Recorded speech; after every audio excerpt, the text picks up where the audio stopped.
존경하는 시니얼 지식방 구독자 여러분, 안녕하세요. 이제 정말 가을이 깊어가네요. 아침, 저녁으로 공기가 제법 차가워졌는데, 우리 어르신들 모두 건강하게 잘 지내고 계신지요? 네, 안녕하세요. 오늘은 어르신들의 소중한 일상, 그리고 또 이게 지갑 사정하고도 아주 딱 연결된 아주 중요한 정보를 가지고 왔습니다. 바로 쓰레기 분리배출 이야기인데요. 이거 정말 중요하죠. 네, 이게 평생 해오던 방식이랑 달라진 점이 많고 또 자칫 잘못하면 정말 생각지도 못한 과태료를 낼 수 있다고 해서요. 저희가 오늘 확실하게 정리를 좀 해드리려고 합니다. 맞습니다. 오늘 잠시만 집중하시면 과태료 걱정 없이 마음 편하게 지내실 수 있도록 꼭 필요한 정보만 저희가 쏙쏙 뽑아 알려드릴 테니까요. 귀 기울여 주세요. 네, 오늘 주제 정말 중요합니다. 최근 몇 년 사이에요. 이 쓰레기 분리배출 단속 기준이 몰라보게 까다로워졌습니다. 정말요? 네. 그래서 많은 분들이 아니 왜 이렇게 갑자기 복잡해졌나 하고 궁금해하시는데요. 가장 큰 이유는요. 우리가 만들어내는 쓰레기 양 자체가 예전과는 비교할 수 없을 만큼 늘었기 때문이에요. 하긴 그렇죠. 특히 집에서 간편하게 시켜 먹는 그 배달 음식. 이게 늘면서 플라스틱이나 비닐 포장재가 정말 산더미처럼 쌓이고 있잖아요. 맞아요. 배달 쓰레기 정말 많아졌어요. 그렇죠. 근데 동시에 또 재활용 기술도 발전해서요. 제대로 분리해서 깨끗하게만 배출하면 더 많은 것을 자원으로 활용할 수 있게 됐거든요. 기술도 발전했군요. 네. 하지만 반대로 이게 오염된 쓰레기 딱 하나만 섞여도 애써 분리한 재활용품 전체를 못 쓰게 만들 수가 있어요. 그래서 더 철저한 분리가 필요해진 겁니다. 그러니까 쓰레기 양도 늘고 재활용 기술도 발전해서 더 꼼꼼하게 봐야 한다 이런 말씀이시군요. 그런데 제가 듣기로는 단속 방식 자체도 예전이랑은 차원이 다르다고 들었어요. 그냥 몰래 버리는 거 CCTV로 찍는 정도가 아니라면서요. 그렇습니다. CCTV는 이제 기본이고요. 요즘엔 전문 단속 인력들이 직접 나와서 문제가 좀 의심된다 싶은 종량제 봉투는요. 직접 열어서 내용물을 확인합니다. 네, 직접 봉투를요? 네, 정말 예전에는 상상하기 어려웠던 방식이죠. 봉투를 그 자리에서 그냥 뜯어서 내용물을 하나하나 본다는 겁니다. 세상에 봉투를 직접 뜯어본다니. 아니 솔직히 조금 놀랍기도 하고 혹시 개인적인 물건이라도 나올까 봐 좀 걱정도 되는데요. 충분히 그렇게 느끼실 수 있습니다. 하지만 규정상 단속 권한이 있고요. 만약에 그 봉투 안에서 주소가 적힌 고지서 조각이라던가 아니면 택배 송장, 가게 영수증 닦인 것이 나오면요. 그걸 단서로 배출자를 찾아내서 과태료 고지서를 발송하는 거예요. 저런. 실제로 이렇게 적발되는 사례가 계속 늘고 있어요. 예를 들어서 배달 음식 용기, 그거 제대로 안 씻고 버렸다가 혹은 무심코 회사 서류 조각 하나 넣었다가 수십만 원. 헉, 수십만 원이요? 네, 그런 과태료를 부과받는 경우가 정말 비일비재합니다. 정말 나는 아니겠지 하다가 큰 코 다실 수 있는 거죠. 아이고, 듣기만 해도 아찔합니다. 액수도 정말 상당하던데요. 정말 억울하게 과태료 내는 일은 피해야겠습니다. 그럼 도대체 뭘 어떻게 버려야 이 과태료 폭탄을 피할 수 있을까요? 오늘 확실하게 알아가야겠어요. 네, 그래서 오늘 가장 중요한 원칙부터 제가 딱 말씀드릴게요. 우리가 돈 주고 사는 종량제 봉투에는요. 재활용이 안 되는 일반 쓰레기만 넣어야 한다는 것입니다. 일반 쓰레기만. 네, 이걸 어기면 과태료가 나오는 건데요. 특히 절대로 종량제 봉투에 넣으면 안 되는 이 과태료 부과의 주범인 5가지 종류가 있습니다. 제가 우리 어르신들 기억하기 쉬우시도록 딱 5글자로 정리해봤습니다. 바로 비풀캔 음사. 비풀캔 음사. 네, 한번 따라해 보실까요? 비풀캔 음사. 비풀캔 음사. 네, 입에 착 붙는데요. 이게 각각 어떤 쓰레기를 말하는 건가요? 자, 첫 번째 비는 바로 비닐류입니다. 과자 봉지, 라면 봉지, 빵 봉지, 또 시장이나 마트에서 물건 담아오는 비닐 봉지, 택배 상자 안에 완충제로 들어있는 그 뽁뽁이 비닐까지 전부 해당돼요. 네네. 여기서 가장 많이 하는 실수가요. 기름기나 음식물 양념 같은 게 묻어있으면 더러우니까 이건 일반 쓰레기겠지 하고 종량제 봉투에 그냥 휙 버리는 경우인데요. 이제는 그러면 안 됩니다. 그럼 지저분한 비닐도 다 씻어서 버려야 한다는 말씀이시죠? 라면 국물 묻은 봉지 같은 거요? 정확합니다. 아무리 더러워 보여도요. 일단 씻어서 배출하는 것이 원칙입니다. 찬물로는 기름기가 잘 안 닦이니까 따뜻한 물에 주방세제로 조금 풀어서 닦아주시면 의외로 잘 닦입니다. 그렇군요. 네, 그렇게 씻어서 물기를 탁탁 털어 말린 다음에 비닐류 분리수거함에 넣거나 아니면 깨끗한 비닐들만 따로 모아서 투명 봉투에 담아 배출하시면 됩니다. 와, 솔직히 좀 번거롭긴 하네요. 그래도 뭐 과태료를 피하려면 꼭 해야겠군요. 혹시 씻어도 안 되는, 그냥 버려도 되는 그런 비늘은 없나요? 예외가 있습니다. 비닐 안쪽에 그 음박 처리되어 있거나 아니면 여러 재질이 합쳐져 있어서 손으로 이렇게 당겼을 때 쭉 늘어나지 않고 뻣뻣하게 찢어지는 느낌이 드는 비닐들이 있어요. 아, 뻣뻣한 거요? 네, 이런 복합 재질은 현재 기술로는 재활용이 좀 어려워서 일반 쓰레기로 버리셔도 괜찮습니다. 그러니까 비닐을 살짝 당겨봐서 부드럽게 쭉 늘어나면 비닐류, 뻣뻣하게 찢어지면 일반 쓰레기. 이렇게 구분하시면 거의 맞습니다. 오, 좋은 방법인데요. 쭉 늘어나면 비닐류, 뻣뻣하면 일반 쓰레기. 기억해 두겠습니다. 자, 그럼 두 번째 풀은 당연히 플라스틱류겠군요. 맞습니다. 우리가 매일 사용하는 페트병, 요구르트병, 뭐 간장이나 식용유 담는 플라스틱 통, 배달음식 용기, 샴푸나 세제 용기 이런 게 다 플라스틱이죠. 그렇죠. 플라스틱을 버릴 때는 이 세 가지만 딱 기억하시면 됩니다. 비우고, 헹구고, 라벨 뚜껑 분리. 비우고 헹구고 라벨 뚜껑 분리. 네. 먼저 내용물을 깨끗하게 비우고 물로 내부를 잘 헹궈내야 하고요. 그리고 중요한 것이 병 몸체에 붙어있는 그 상표 스티커나 비닐 라벨 있잖아요. 그걸 반드시 제거해야 합니다. 이게 재활용 과정을 아주 번거롭게 만들거든요. 아, 라벨 제거 중요하군요. 네. 마지막으로 뚜껑도 꼭 분리해서 버려야 합니다. 병 몸체랑 뚜껑은 다른 종류의 플라스틱인 경우가 많아서 같이 재활용되기 어렵거든요. 맞아요. 페트병 라벨 떼는 거, 은근히 귀찮아서 그냥 버릴 때도 많은데 이제는 꼭 떼야겠네요. 그럼 샴푸통 같은 펌프 달린 건 어떻게 하죠? 그것도 그냥 버리면 안 된다고 들었는데요. 네, 좋은 질문입니다. 샴푸나 로션통처럼 펌프가 달린 용기는요, 그 펌프 안에 작은 쇠 스프링이 들어있는 경우가 많아요. 아, 스프링. 네, 이게 섞이면 재활용 품질이 떨어지기 때문에 가능하다면 펌프 부분을 분해해서 스프링을 빼내고 플라스틱 부분만 배출하는 것이 가장 좋습니다.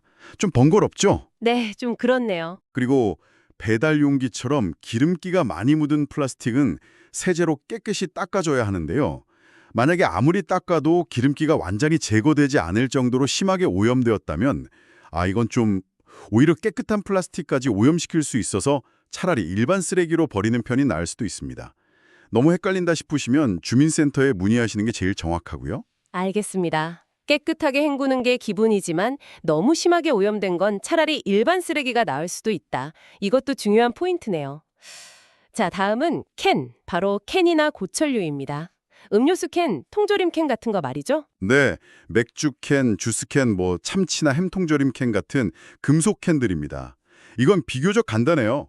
내용물을 깨끗이 비우고 물로 한번 헹궈서 배출하면 됩니다. 특히 통조림 캔은 기름기를 잘 닦아내야 하고요. 그런데 여기서 정말 주의해야 할 캔이 있습니다. 바로 부탄가스 캔이나 모기 잡는 살충제 스프레이 캔입니다. 그거 위험하다는 이야기 많이 들었습니다. 잘못 버리면 터질 수도 있다고요? 맞습니다. 이건 단순히 과태료 문제가 아니라 안전과 직결된 문제입니다. 실제로 내용물이 남은 부탄가스 캔을 모르고 버렸다가 쓰레기 수거 차량에서 압축되면서 폭발하는 사고가 종종 발생합니다. 아이고. 네, 작업하시는 환경미화원분들이 크게 다칠 수도 있는 아찔한 상황이죠. 정말 큰일 날 수 있겠네요. 그럼 부탄가스나 스프레이 캔은 어떻게 버려야 안전한가요? 가장 중요한 것은 반드시 통풍이 잘 되는 실외, 그러니까 집 밖에서 내용물을 완전히 비우는 것입니다. 가스캔은 그 노즐 부분을 눌러서 쉿 하는 소리가 더 이상 나지 않을 때까지 가스를 모두 빼줘야 해요. 스프레이 캔도 마찬가지고요. 네, 밖에서요. 네. 그 다음 송곳이나 뾰족한 도구로 캔 몸통의 구멍을 2-3개 정도 뚫어서 혹시 남아있을지 모를 잔여가스까지 완전히 제거한 후에 캔유로 배출하는 것이 기본적인 안전수칙입니다. 구멍을 뚫는 거군요. 그런데 여기서 또 중요한 점. 최근 일부 지방자치단체에서는요, 구멍을 뚫는 과정에서 발생할 수 있는 안전사고 우려 때문에 오히려 구멍을 뚫지 말고 가스만 완전히 제거한 후 배출하라고 안내하는 것도 생겼습니다. 구멍을 뚫지 말라고요? 네, 그래서 이 부분은 번거로우시더라도 꼭 살고 계신 동네의 주민센터나 구청에 한 번 더 확인해 보시는 것이 가장 안전하고 정확합니다. 그리고 반짝이는 알루미늄 호일 있죠. 그건 캔류가 아니라 일반 쓰레기입니다. 네, 가스캔은 정말 안전이 최우선이니까 꼭 우리 동네 규칙을 확인하고 버려야겠습니다. 알루미늄 호일은 일반 쓰레기고요. 자, 이제 네 번째, 비플캔음의 음입니다. 바로 음식물 쓰레기인데 이게 정말 제일 헷갈리는 것 같아요. 어떤 건 음식물이고 어떤 건 일반 쓰레기인지. 맞습니다. 음식물 쓰레기 분류가 가장 어려워하시는데요. 제가 아주 쉬운 기준 하나를 알려드릴게요. 바로 이 질문을 스스로에게 해보는 겁니다. 이걸 동물이 사료로 먹을 수 있을까? 동물이 사료로 먹을 수 있나 없나? 아, 우리가 버리는 음식물 쓰레기가 대부분 동물의 사료나 식물의 퇴비로 다시 쓰이기 때문이군요. 네, 바로 그겁니다. 그래서 동물이 먹고 소화시킬 수 있는 부드러운 것이라면 음식물 쓰레기, 동물이 먹기 어렵거나 해로운 것이라면 일반 쓰레기로 분류하시면 거의 다 맞습니다. 아하, 기준이 명확해지네요. 그럼 동물이 못 먹는 것, 즉 일반 쓰레기로 버려야 하는 것들을 먼저 확실히 알아볼까요? 네, 어떤 것들이죠? 우선 아주 딱딱한 것들입니다. 모든 종류의 뼈, 치킨뼈, 족발뼈, 갈비뼈, 생선 가시 등은 동물이 먹을 수 없으니 일반 쓰레기입니다. 아, 뼈는 다 일반 쓰레기군요. 근데 뼈에 살점이 좀 붙어 있으면요. 그것도 그냥 일반 쓰레기인가요? 아, 여기서 중요한 점. 뼈에 살점이 좀 붙어 있으면 어떻게 할까요? 귀찮다고 그냥 음식물 쓰레기에 버리면 과태료 대상이 될 수 있습니다. 살점은 최대한 발라서 음식물 쓰레기로, 앙상한 뼈만 일반 쓰레기로 버려야 합니다. 아하, 살은 음식물, 뼈는 일반. 네. 그리고 조개, 굴, 전복 같은 어패류의 단단한 껍데기, 그리고 달걀, 메추리알 같은 알 껍데기도 일반 쓰레기입니다. 호두, 밤, 땅콩 같은 견과류의 껍데기, 복숭아, 감 같이 크고 단단한 과일 씨앗도 마찬가지고요. 그렇군요. 딱딱한 뼈, 껍데기, 씨앗 종류는 일반 쓰레기. 또 있나요? 네. 동물이 먹으면 안 되는 것들도 있습니다. 양파, 마늘, 쪽파, 대파 등의 껍질이나 뿌리는 특유의 향과 매운 성분 때문에 사료로 부적합해서 일반 쓰레기입니다. 아, 양파 껍질 같은 거요? 네. 그리고 너무 짠 것들도 안 됩니다. 된장, 고추장, 쌈장 같은 장류, 젓갈류 등은 염분이 너무 많아 일반 쓰레기로 버려야 합니다. 김치는 좀 애매한데요. 물에 여러 번 헹궈서 짠기를 완전히 제거하면 음식물 쓰레기가 가능하지만 그렇지 않다면 일반 쓰레기로 배출해야 합니다. 김치는 헹궈서 버려야 하는군요. 그렇죠. 그 외에도 녹차나 홍차 티백의 찌꺼기, 한약재 찌꺼기, 원두커피 찌꺼기, 옥수수 속대나 겉껍질처럼 섬유질이 너무 많거나 딱딱한 것들도 일반 쓰레기로 분류됩니다. 와, 생각보다 일반 쓰레기로 버려야 할 게 정말 많네요. 그럼 반대로 음식물 쓰레기로 버릴 수 있는 것은 어떤 건가요? 그건 아까 말씀드린 대로 동물이 먹을 수 있는 부드러운 것들이라고 생각하시면 쉽습니다. 사과, 배, 바나나, 귤처럼 부드러운 과일 껍질이나 과육, 채소를 다듬고 남은 자투리, 단 아까 말씀드린 양파 껍질 같은 건 제외하고요. 네네. 그리고 먹고 남은 밥, 면, 빵, 나물, 생선살코기, 고기살코기 등 대부분의 음식물입니다. 수박이나 멜론처럼 부피가 큰 껍질은 잘게 잘라서 버려주시면 좋고요. 혹시 음식이 상했더라도 음식물 쓰레기로 버리시면 됩니다. 처리 과정에서 고온으로 살균, 소독 과정을 거치기 때문에 괜찮습니다. 아, 상한 음식도 음식물 쓰레기군요. 다행이네요. 그런데 음식물 쓰레기 버릴 때 꼭 지켜야 할 중요한 점이 있다면서요? 네, 정말 중요한 포인트, 바로 물기 제거입니다. 음식물 쓰레기는 버리기 전에 체에 받쳐서 물기를 빼거나 손으로 가볍게 짜서 물기를 최대한 제거하고 배출해야 합니다. 아, 물기 제거. 네, 물기가 많으면 무게도 많이 나가고 운반하거나 처리하는 비용도 더 들고 무엇보다 악취가 심해지거든요. 이 점 꼭 기억해 주세요. 네, 물기 제거 꼭 기억하겠습니다. 자, 드디어 마지막 5번째. 비플캔 음사의 사입니다. 이건 바로 사업장 쓰레기를 말씀하시는 거겠죠? 맞습니다. 사업장 쓰레기. 이게 어쩌면 과태료 중에서는 가장 금액이 클 수 있습니다. 적발 시 최대 100만 원까지 과태료가 부과될 수 있거든요. 네, 100만 원이요? 와, 정말 엄청난 금액이네요. 사업장 쓰레기가 정확히 어떤 건가요? 어르신들께서 운영하시는 가게나 식당, 혹은 자녀분들이 운영하는 사무실, 학원, 병원 등 사업 활동과 관련해서 발생하는 모든 쓰레기를 말합니다. 아주 작은 영수증 한 장, 명함 한 조각이라도 사업장에서 나온 것이라면 절대 집에서 쓰는 종량제 봉투에 넣어서 버리시면 안 됩니다. 아, 그럼 퇴근하면서 무심코 사무실 휴지통 비운 내용물을 집에 가져와서 버리는 경우, 이런 것도 안 되는 거네요? 바로 그런 경우입니다. 단속 반원들이 봉투를 확인했을 때 사업장 이름이라 주소가 찍힌 영수증, 전단지, 서류 등이 나오면 바로 출처가 확인되기 때문에 과태료가 부과되는 겁니다. 실제로 이런 사례가 정말 많습니다. 저런. 사업장에서 나온 쓰레기는 무조건 사업장 자체적으로 규정에 맞게 처리해야 합니다. 번거롭더라도 절대 집으로 가져와서 버리시면 안 됩니다. 와, 이건 정말 명심해야겠습니다. 자칫하면 100만 원이라니. 추가로 팁을 드리자면 집에서 버리는 개인 우편물이나 공과금 고지서, 택배 송장 같은 경우에도 이름, 주소, 전화번호 같은 개인 정보는 잘 안 보이게 까맣게 칠하거나 잘게 찢어서 버리는 것이 안전하겠네요. 혹시 모를 추적의 단서가 될 수도 있으니까요. 아주 좋은 습관이십니다. 네, 개인정보 보호 차원에서도 꼭 필요한 조치죠. 네, 이렇게 비풀캔 음사, 종량제 봉투에 넣으면 안 되는 5가지 핵심 품목을 알아봤습니다. 이것 말고도 종량제 봉투에 넣으면 안 되는 것들이 또 있죠? 네, 바로 부피가 크거나 무거운 물건들, 즉 대형 폐기물입니다. 예를 들어 소미불, 베개, 쿠션, 큰 인형처럼 부피가 큰 것들, 재활용이 안 되는 낡은 신발, 가방, 옷가지들.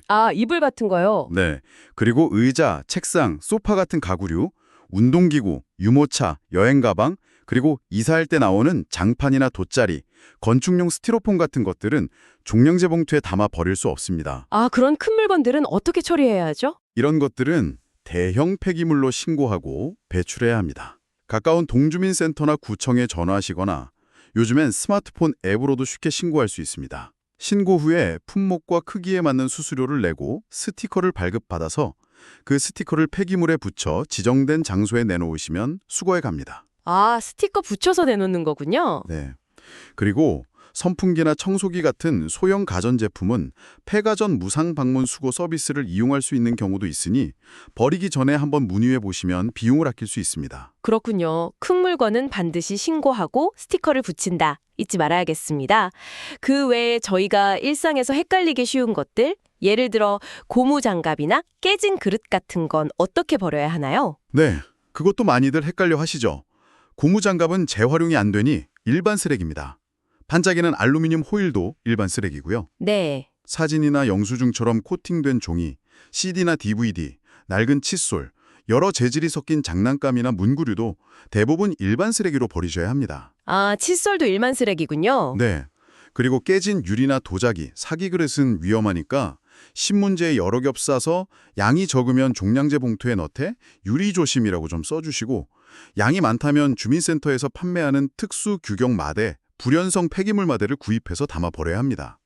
깨진 형광등이나 LED 조명도 마찬가지로 안전하게 포장해서 일반 쓰레기나 특수 마대에 버려야 하고요.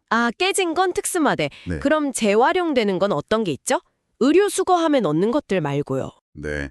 깨끗한 옷이나 신발, 가방은 의류 수거함에 넣으시면 되고요. 깨지지 않은 형광등이나 다 쓴 건전지는 위험할 수 있어서 일반 쓰레기와 섞이면 안 됩니다. 아파트나 주민센터 등에 보면 이것들을 따로 모으는 전용 수거함이 있으니 꼭 그곳에 분리해서 배출해 주셔야 합니다. 와, 오늘 정말 쓰레기 분리배출에 대해 제대로 배운 것 같습니다. 사실 듣다 보니 조금 복잡하게 느껴지기도 하는데요. 어휴, 네, 처음엔 당연히 헷갈리고 번거롭게 느껴지실 수 있습니다. 하지만 오늘 배운 핵심 내용만 다시 한번 떠올려 보시면 그리 어렵지 않습니다. 종량제 봉투 금지 품목 5가지. 비, 풀, 캔, 사. 비, 풀, 캔, 사. 네. 그리고 부피 크고 무거운 대형 폐기물은 따로 신고해서 스티커 붙여버린다. 이것만 확실히 기억하시면 큰 실수는 피하실 수 있습니다. 네, 맞아요. 그리고 과태료를 확실하게 피하기 위한 실천 방법 4가지도 꼭 기억해야죠. 첫째, 반드시 지정된 종량제 봉투만 사용하기. 검은 봉투나 일반 비닐봉투 절대 안 됩니다. 그렇죠. 둘째, 버리기 전 딱 3초만 내용물 다시 한번 확인하는 습관. 금지 품목이나 개인정보, 특히 사업장 정보가 있는지 꼭 살펴보세요. 네, 3초 확인. 셋째, 지정된 배출 시간과 장소 꼭 지키기. 아무 때나 아무데나 버리면 단속 대상이 될 수 있습니다. 넷째, 조급이라도 헷갈릴 땐 무조건 물어보기. 동주민센터에 전화하시거나 내 손안에 분리배출 같은 스마트폰 앱을 활용하시면 좋습니다. 망설이지 말고 물어보는 게 돈 아끼는 길입니다. 정확합니다. 이 네 가지 원칙만 몸에 익히시면 억울하게 과태료 내는 일은 크게 줄어들 겁니다. 처음 한두 달은 좀 귀찮으실 수 있지만 금방 익숙해지실 거고요. 무엇보다 불필요한 지출을 막고 우리가 사는 환경을 더 깨끗하게 만드는 보람 있는 일이니 조금만 더 신경 써주시면 좋겠습니다. 맞습니다. 그런데요, 이렇게 분리배출 단속이 강화되면서 이것을 악용하는 나쁜 사례도 있다면서요. 문자 메시지 사기요? 네, 이것도 정말 중요하니 꼭 알아두셔야 합니다. 최근 쓰레기 분리수거 위반으로 과태료가 부과되었다는 내용의 가짜 문자 메시지, 즉 스미싱 사기가 아주 교묘하게 퍼지고 있습니다. 저런. 네, 쓰레기 무단 투기 단속 대상입니다. 과태료 5원 부과 예정, 확인 링크 클릭. 이런 식으로 문자를 보내서 사람들의 불안한 마음을 이용하는 건데요. 아, 정말 나쁜 사람들이네요. 어르신들은 깜빡 속기 쉬우시겠어요. 그럼 어떻게 대처해야 하죠? 가장 중요한 사실 하나만 기억하시면 됩니다. 정부나 지자체에서는 과태료 부과 사실을 절대 문자 메시지로 통보하지 않습니다. 아, 문자로 안 온다. 네, 과태료는 반드시 우편으로 발송되는 정식 공문이나 고지서 형태로만 전달됩니다. 따라서 쓰레기 과태료 관련해서 문자 메시지가 온다면 그건 100% 사기라고 생각하시고 절대 문자 안에 포함된 인터넷 주소 URL 링크를 누르시면 안 됩니다. 네, 절대 누르면 안 되겠군요. 네, 누르는 순간 악성 앱이 설치되거나 개인정보가 유출되어 금전적인 피해로 이어질 수 있습니다. 네, 과태료는 절대 문자로 오지 않는다. 이것만 기억해도 큰 피해는 막을 수 있겠네요. 오늘 정말 알찬 정보 자세히 설명해 주셔서 감사합니다. 저희 시니어 주식방 구독자 어르신들께 실질적인 도움이 되었기를 진심으로 바랍니다. 네, 부디 오늘 나눈 정보들이 어르신들의 일상에 조금이나마 보탬이 되어 과태료 걱정 없이 편안하게 생활하시는 데 도움이 되기를 바랍니다. 혹시 주변에 아직 이런 변경된 내용을 잘 모르시는 다른 어르신들이나 가족, 친구분들이 계시다면 오늘 배운 내용을 꼭 좀 나눠주시면 좋겠습니다. 특히 인터넷으로 정보 찾기가 어려우신 분들께 우리 어르신들께서 직접 알려주시면 정말 큰 힘이 될 겁니다. 맞습니다.